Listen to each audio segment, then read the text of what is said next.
Why? Bristol sucks! Is it because of the drum and bass raves on random patches of concrete? Or is it because they're always telling us they know Banksy? Or is it because they knocked down the Colston statue, but still have a street, building, and a hall named after him? In this video, I'm gonna fully explain why Bristol sucks! Like how they used to suck sugar out of slave plantations back in the day. This bloke owned slaves doing exactly that. And now his house is a museum which somehow survived the 2020 Colston incident. But let's ignore Bristol's dark past for now and focus on the dark present. The Bristol city centre has the worst design ever, with people, bikes, war memorial skaters, vomiting revellers, and buses all flying around in circles. Whenever there's a rare lick of British sun, everyone sits on the water and admires this beautiful grey building. You'd almost think this is some tropical paradise the way these people are stand-up paddleboarding. Especially this weird retro yacht with the helicopter. Looks like it belongs in the south of France 30 years ago, not Bristol now. The only vessels here should be divorcees living in their narrowboats.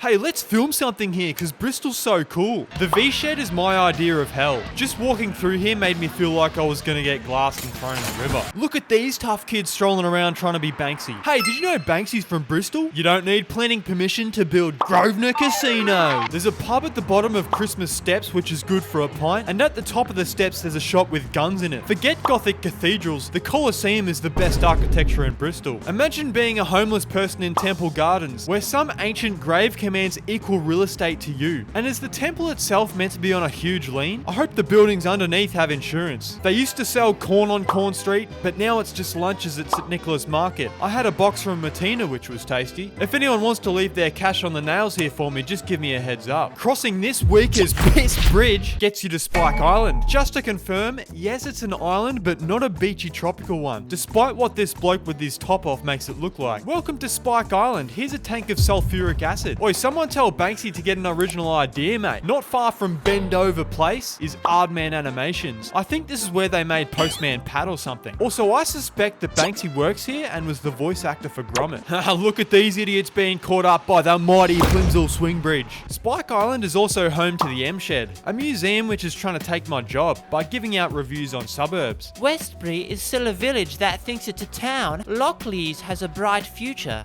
Knoll West. It's a very close-knit community. Cool it with the euphemisms, Fran. More Banksy? Did you know he's from Bristol yet? But the M Shed's most infamous possession, of course, is the Colston statue. One of the best free views of the city is from Cabot Tower, if you like climbing cramped brick towers with the ladybugs. But it might not be here for much longer, considering this Cabot's next threat. They're of course talking about John Cabot, the explorer who departed from here to discover North America. A replica of his boat Matthew is down at the harbour side, if you want to try out playing some colonization simulator. You may recognize the Avon River, known for its starring role in Spirited Away as the stink spirit. The Bristol crocodile stays energized on a strict diet of electric scooters. Also, does every pedestrian bridge crossing this muddy as fuck river have to be closed? These ugly electric scooters are the only usable transport, because public transport in Bristol sucks. There's no trains, no trams, so the only option is buses. If your bus is on time, you need to go down to the Grosvenor Casino and put $1,000 on red. Actually, even if your bus arrives at all, put 10 grand on red, cause you're a lucky duck. Even if you're trying to leave Bristol on a piece of shit megabus, you have to wait right opposite the Bear Pit, so littered with dark underpasses, you may as well stab yourself. Hey, you can catch a bus to Asda. Cheers drive. Leaving Bristol via Temple Meads won't be much better, as your Great Western Rail train will be delayed, and your platform's gonna change on you 15 times. You're better off taking the old Henbury. On the flip side, driving in Bristol is garbage too, with confusing lanes with no markings and crazy steep streets. Bristol Airport is a long way out of Bristol and there's no train, but to be fair, the A1 bus is actually a pretty good linker. Let's give them some credit. The airport is super quiet, all the peace you need before your rubbish package holiday. By the way, I've got another video about how Ryanair sucks too. Pour one out for the students who have to climb College Green in the wet every day. Hey, did you know Banksy's from Bristol? Did a 14-year-old name this club Illuminati? At Bristol University, you can acquire knowledge and facts, such as the fact that, did you know Wallace and Gromit was made in Bristol? If you look up, the Wills Memorial Tower is actually really pretty, especially in golden hour. But if you look down, you'll see annoying scaffolding and absolute chaos in the Sainsbury's with every student buying the same meal deal. Bristol Museum is here too, which is surprisingly good and completely free. It felt like a mini natural history museum, with stolen Aussie marsupials, a Roma wagon, and Bristol's very own version of Harambe. When you see this over-the-top fountain shit, you're about to enter Clifton. Clifton is the posh area, with white lady's picture house describing the Clifton demographic accurately. We did as Romans do and enjoyed an opulent high tea at the Ivy. Shout out to this parking inspector keeping the Cliftonians in check. Trickle down economics in play. This church looks like it's straight out of The Brutalist for the super pretentious Cliftonian Catholics. Royal York Crescent residents have a constant decision to either park their car or show it off on the street. And finally, here is the main attraction of Bristol, the Brunel designed Clifton suspension bridge. You've got to pay a petty £1 to cross because they're constantly trying to fix this weak as piss bridge. On the bridge you get a gorgeous view of crumbling driftwood and more scaffolding. If you want to pay £3 for a worse view, you can walk down Giant's Cave and pop out this hole in the rock. On the other side of the bridge is Lee Woods, where you can ask yourself, does a cow shit in the woods? Yes! Another thing is, apparently there's a World War II bomb-proof bunker room somewhere underneath the bridge. I tried to find it multiple times with no success, but I did wonder if anything was hidden in the old Clifton Rocks railway. Reopen it! Down the bottom here is the Hotwells, which has noisy roads and delightful overpasses. Ambrose Road has houses with all these different colours, and you can even sneak into someone's backyard for a view of the river. Stokes Croft is a lovely street to walk on at night, but most important, it's home to Bristol's most iconic nightlife venue, Turbo Island! Turbo is known for homeless and general drunk geezers raving around a bonfire on an empty lot. As funny as that is, this is a key part of Bristol culture. But the council has approved a development here that will see Turbo Island disappear forever. If that happens, that may be the final straw for every store along Stokes Croft to turn into the crafty egg. Here's a customary Stokes Croft police operation. According to the M Shed, St Paul's has had a lot of development in recent years and is smartly renovated.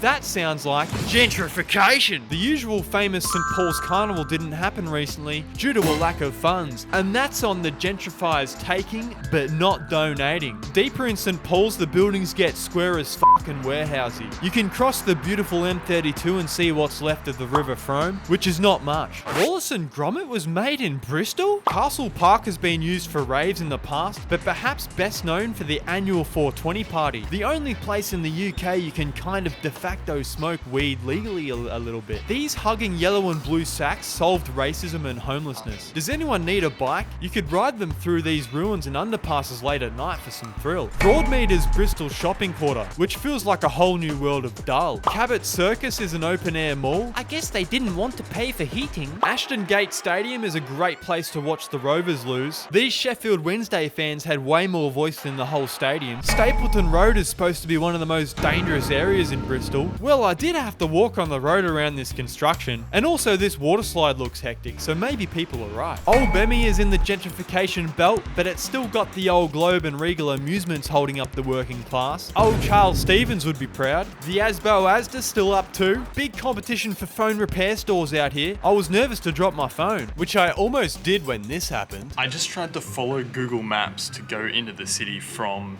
Bemmie, and it's led me down a dead-end laneway with someone's mattress at the end of it. Nice one. Sunshine Cafe might be the best real eatery left around for a full English. Hold on, what's Cameron selling? Shout out Dan's Barbershop who buzzed me up for only £5. Windmill Hill residents enjoy standing in a circle in Victoria Park, probably discussing why there's no windmill on their hill. All they have is a lamp and a farm that asks you if you're pregnant. This water maze ironically commemorates Bristol's clean water. If you think this water's clean, I don't know what to tell you. Southville has North Street and Lounge.